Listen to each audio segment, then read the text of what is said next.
Hi, I'm Mitchell Ringos, and welcome to Word for Word, where we offer you an in-depth look at some of our interviews with newsmakers from across the region. You'll have the opportunity to hear word for word how they responded to the news of the day. The Ford government will discontinue health coverage for those without an OHIP card. An OHIP card hasn't been required throughout much of the pandemic, and healthcare providers in the region strongly disagree with the change, fearing the worst for the vulnerable populations. What's it like for patients that do not have an OHIP card for them to get care? What's that experience like for them? Well, for the last 3 years, it's actually been pretty comprehensive health care because they've been able to access services at the hospital under the funding that was put in place during the pandemic. But so how has that changed now?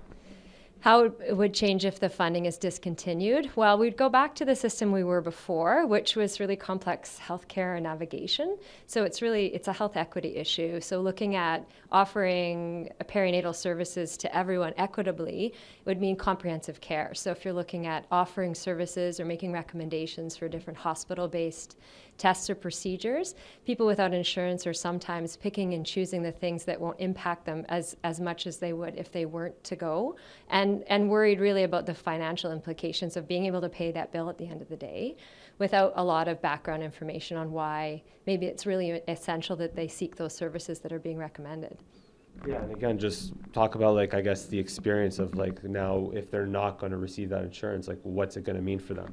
Yeah, we've had this experience in the past where maybe there's certain tests or procedures that are indicated in pregnancy, and without that, those evaluations, then the pregnancy become higher risk and with potential poorer outcomes. And so if they're worried about not being able to pay for those services, it really becomes a complicated issue of how to navigate that system and really looking at the goodwill of providers to be able to provide the services without being paid, or for the patients themselves just not paying the hospital bill. And just if they do not receive that funding, if there's no change, I guess, in terms of the funding that they're going to receive for their care, what's their solution? What's the best option for them? Well, the problem is they then sometimes prevent for care later and later, not maybe when we could be providing them with services that would prevent a higher risk pregnancy or a poorer outcome, but really presenting when things have gone so far that now we're looking at a high risk situation that's going to incur a poorer outcome.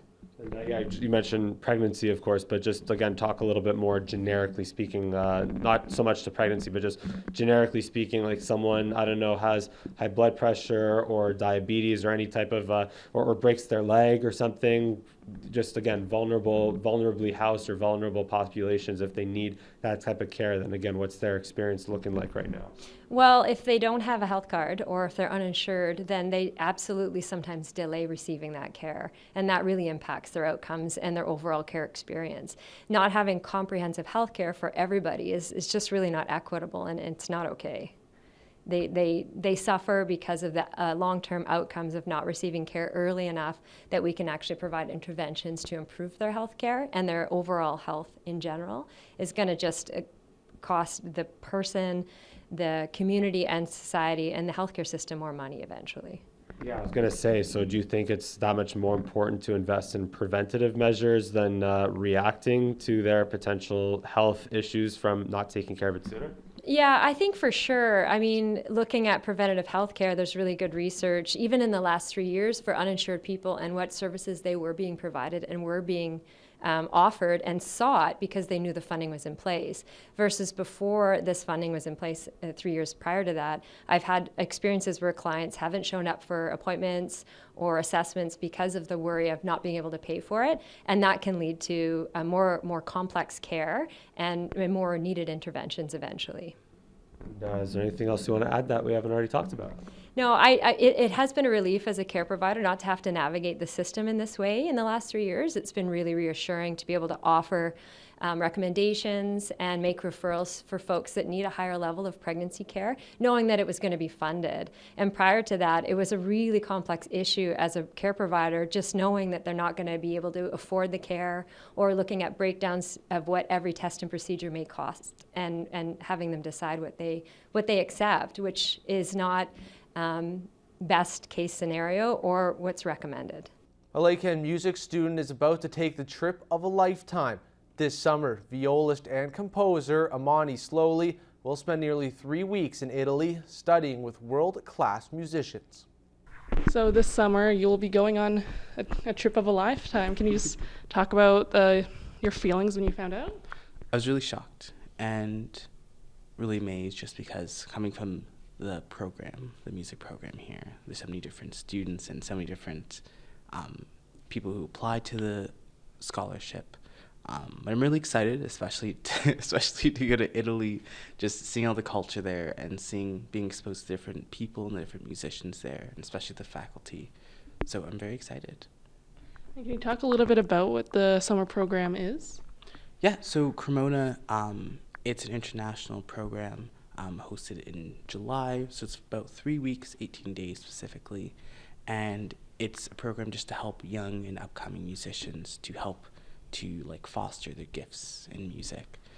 So I'm excited because you get to work with different workshops and different classes, and you get to have one-on-ones with the faculty there. In addition, you also play in orchestras and chamber groups along with the musicians. So I think for the program, that's what I'm most looking forward to, being able to play and with other musicians that I haven't met before. And since there's gonna be such a wide range of musicians, I'm very excited to meet them. And working with the faculty, I think those two are the main things I'm really excited for, especially just because I've done my research and looked at the faculty, and they're honestly amazing. Just seeing what they've achieved and being able to work with them, even if it's just for a short amount of time, I feel like it's going to help me improve my ability in music. And how long have you been playing the viola? Yeah, I've been playing the viola for about 7 years now. I started in grade 9 in high school, and just been working on it every single day. And did you expect, later on in the future when you started, you'd be able to do something like this? Honestly, no. When I first started playing the viola, I saw it as more of just a fun thing on the side to do. But as I kept on playing and kept on learning more, it really fascinated me, just learning all the different aspects and all the different nuances of the viola. So I think once I finished and graduated high school, I realized I'm okay, hold on, I really like this. This is a lot of fun.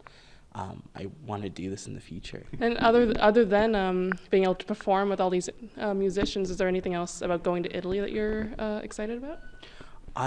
I'm really excited just to explore the city, because this is going to be my first time going off the continent.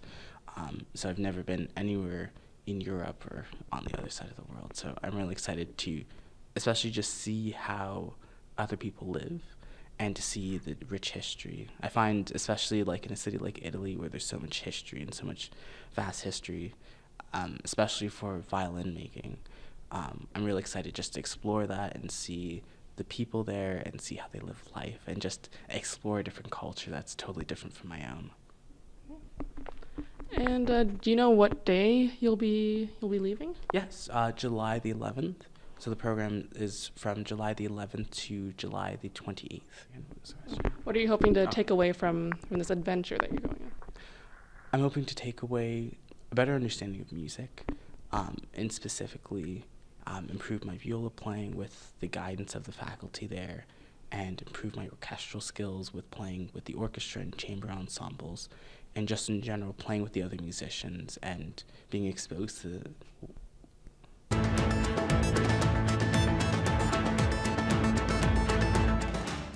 Thunder Bay Public Library officials are applauding a recent change of heart by City Council. Councilors initially denied a request from the library board to eliminate the requirement that 2 seats be dedicated to representatives of the Lake Hennon Catholic school boards, but council reversed course before ratification. Brought up again at council on Monday, a bit of a change to the composition of the library board. Tell me, what was your reaction to that discussion and the eventual decision? Actually, I was really glad with the result, with the change to, I believe it was 2 councillors and 7 community members, which is really good. Wonderful. Okay, and maybe speak to, obviously, a lot of changes for the library over the next, it's happening over the next few months. That's supposed to last throughout a longer period of time there. That's supposed to benefit the library. How does this board composition fit into future plans for the library? Well, at this point in time, we do have certain skills on the board. So I'm looking forward to the new councillor and hopefully the other new board member that the council appoints will have some skills like perhaps law, engineering, architecture, things like that, which we could really use now. Maybe speak to, obviously, there were two school board members previously. Part of the discussion on Monday was, well, there's other boards in the city as well. Do you feel like that play into their decision eventually, and was that something you were pushing for? Because like they were saying, DFC wasn't represented, French board wasn't represented. Can you speak more to that? Well, that's true, because we have historically, in the Public Libraries Act, only the Public Board and the Catholic Board, which at the time that legislation was made, were probably the only boards in Thunder Bay. But that's not very realistic now with all the different schools here.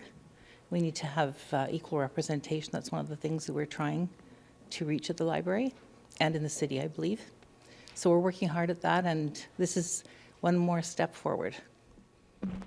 And maybe one more question. I think it was mentioned on Monday, but if you can't answer it, not an issue. In terms of library boards and maybe other municipalities, towns, cities across Ontario, let's say, are they still using that system of public member and a Catholic board member, or is that something that's kind of being weaned out a little bit? Well, as my letter said, my additional information talks about a lot of, that's how I came upon this actually, a lot of boards, library boards in Ontario do not use the school board reps. We ran a quick survey on what we call a listserv that's CEOs in Ontario have access to. And I do believe there's about 250, maybe more. I don't have an accurate number, the number of library boards in Ontario. And about 30 answered very quickly. But of course, that's up to them. They do or don't have to answer. So we don't really know how many have, but we know 30 have, at least 30 have. So, and I think that that's, in this day and age, we need to modernize and get to that point. So this is, as I said, one step forward for us.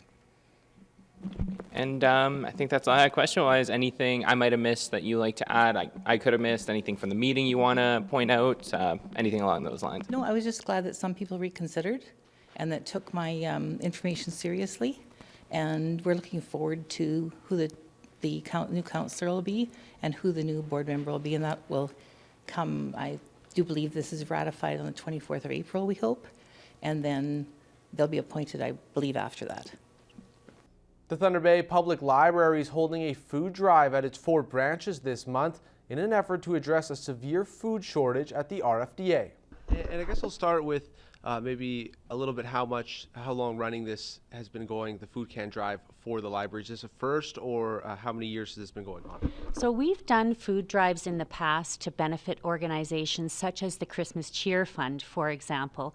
This year we decided that we would do one to benefit RFDA because we understand that their shelves are a little bit bare right now. And obviously this is running till the end of April. When people come in for their books, how do you get them to also bring in a can while they come in? So we're encouraging the many visitors that visit us every month, because literally we have thousands of people coming to the library every month. So when you're packing up the returned books, pack up some food as well to donate to RFDA while you're having your library visit. And is there a goal set for a certain amount of cans being donated? As many as possible. I mean, non-perishable food items, we're gathering them at all 4 of our library locations. We're hoping to have a truckload to bring to RFDA at the end of the month. And obviously RFDA a little bit low on food because of everything going on in Canada with the price of food. Do you think it's going to be a little bit harder to get those cans in, or are you encouraged to see people come in and reach a lot brought in over the month? We're really hopeful that library members will see the need and respond to that need that RFDA has expressed in the community. So yeah, we're hopeful that people will, dig a little deeper and donate to RFDA.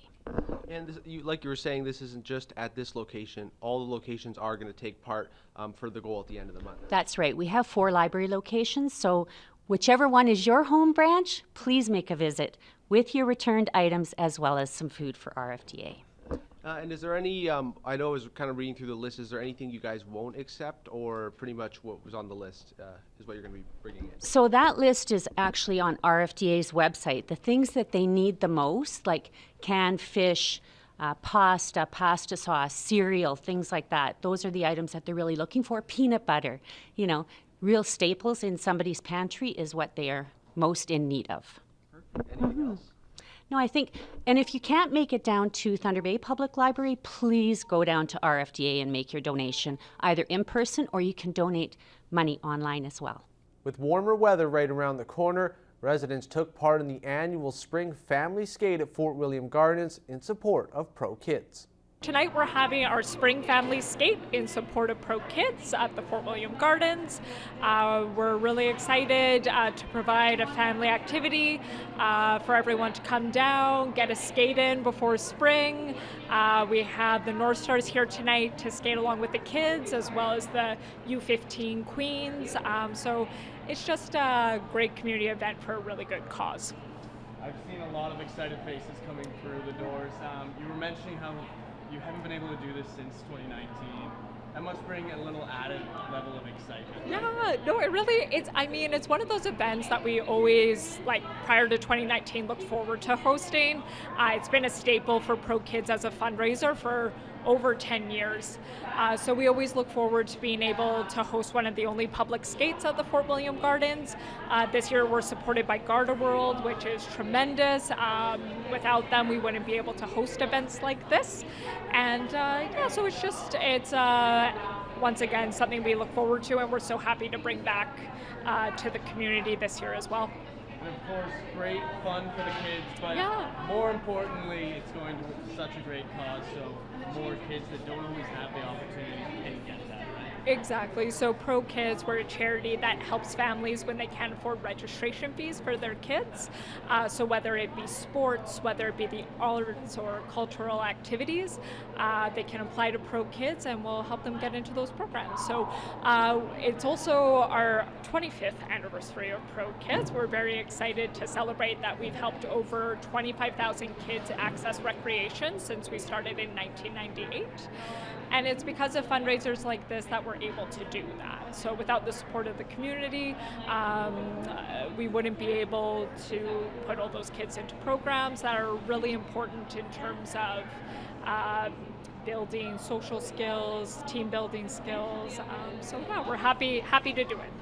You read my mind, because I was going to the 25 years after that, but let's jump to, it's even more important nowadays, especially hockey. It's so expensive, right? Yeah, wildly expensive. And now with inflation and everything, it's even more important that there's foundations in place. Yeah, for sure. So obviously recreation super important in developing youth and children with a number of life skills that they learn.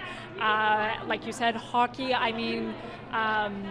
financial barriers are identified as being the biggest barrier to access recreation. So that's what Pro Kids is all about, is reducing those barriers and ensuring that all children have equal access to recreational activities. I guess my final one, sure. Having the North Stars out is always exciting, and the Queens as well. Just talk about how the sports teams, they're always so willing. Like I've been to so many different charity events and they're always so easygoing with their time. And it's a good cause. Well, especially with the North Stars too, they're in the middle of playoffs right now. They're doing really well. So for them to be able to come out tonight, I feel like most of their team is here. So it's really just tremendous to see them make time in their really busy schedule to come out and support our skate. We've had the North Stars at our spring skate for the last, I would say, 5 or so years, so it wouldn't be the same without them. And the new addition of having the Queens, the U15 Queens, out volunteering on the ice, like awesome to see some girl representation in sport as well. So that's it's really great to have both teams here, and we appreciate the help. Thanks for joining us for today's edition of Word for Word. We'll be back next week with more interviews from across the Northwest.